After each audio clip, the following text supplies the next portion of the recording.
Hello good people, hope you're doing fine. As you can see by the title of this video, we are looking at an RGB SSD. Yes, those have finally come to the market. I guess it's a little bit kind of late for them. Everything is RGB now, but we'll see what it's capable of. And since I don't have any more surprises for you, why don't we just roll the epic B-roll sequence for the unboxing.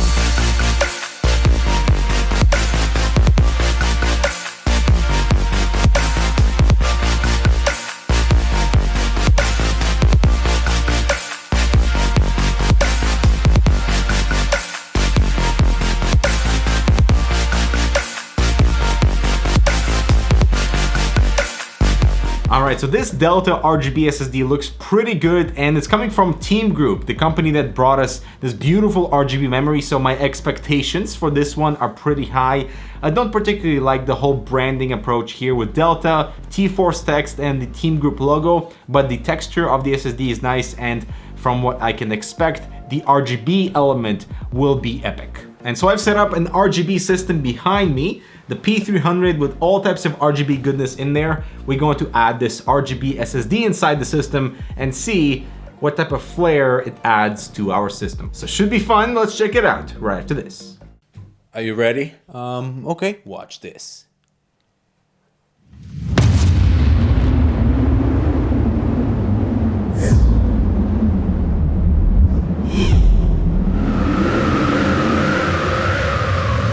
So that is what the components must feel like inside the H500P mesh by Cooler Master.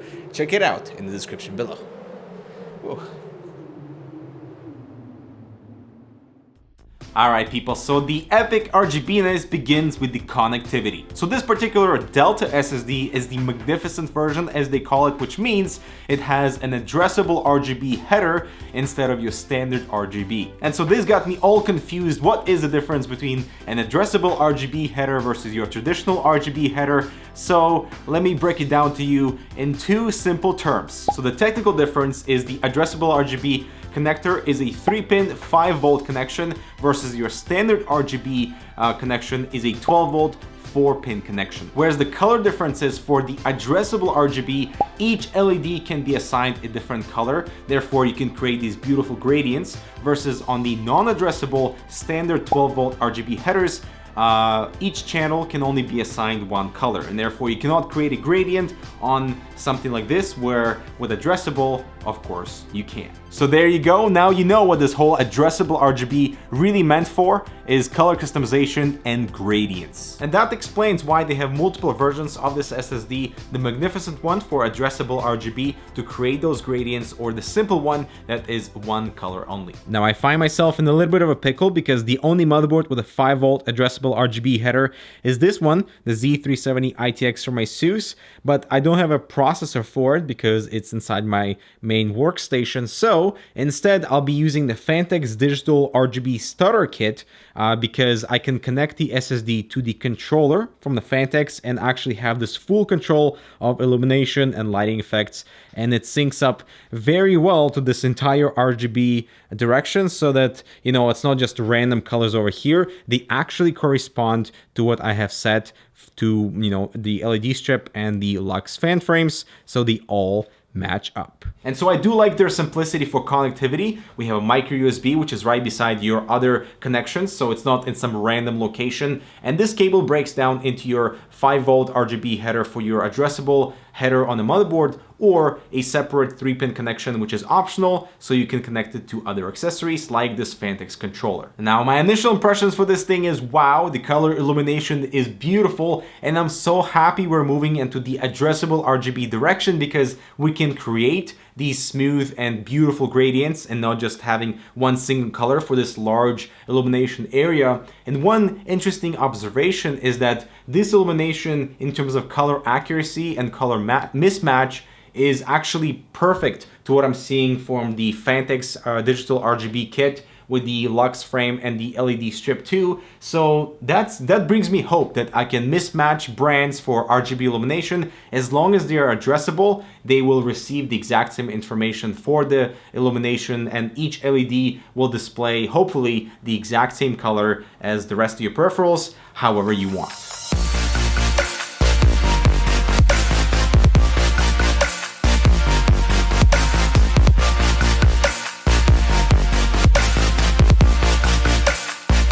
Alright, so what is the moral of this story?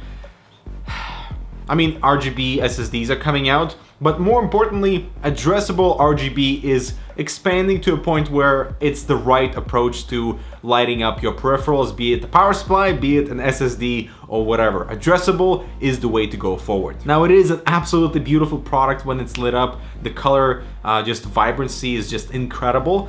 You also get pure white, unlike on other RGB peripherals that have like a slight of blue in somewhere there hidden in the background. It's not like pure white, which is awesome. With addressable RGB, that is the side effect. Now, in terms of uniformity, they've done a pretty good job, but it's not 100%. The LEDs are at the bottom here and they shine the light through this transparent top. The T-Force section is lit up very well, but you can definitely tell the bottom section beside the Delta is the brightest. Of course, for RGB peripherals, it is very important to be multi-platform compatible, so it is supported across all addressable RGB headers and with all types of motherboard software too. So what else can I say? Oh, it is slightly thicker because of the additional RGB layer, so you're not going for the traditional 7mm thickness. This is more like 9, which is not really an issue. You're not trying to stash it in a notebook somewhere. You're trying to really show it off, and clearance for 9mm SSDs is never a concern. Now, in terms of speed, this is a simple SATA-based SSD. Nothing to say here, no huge advancements. You get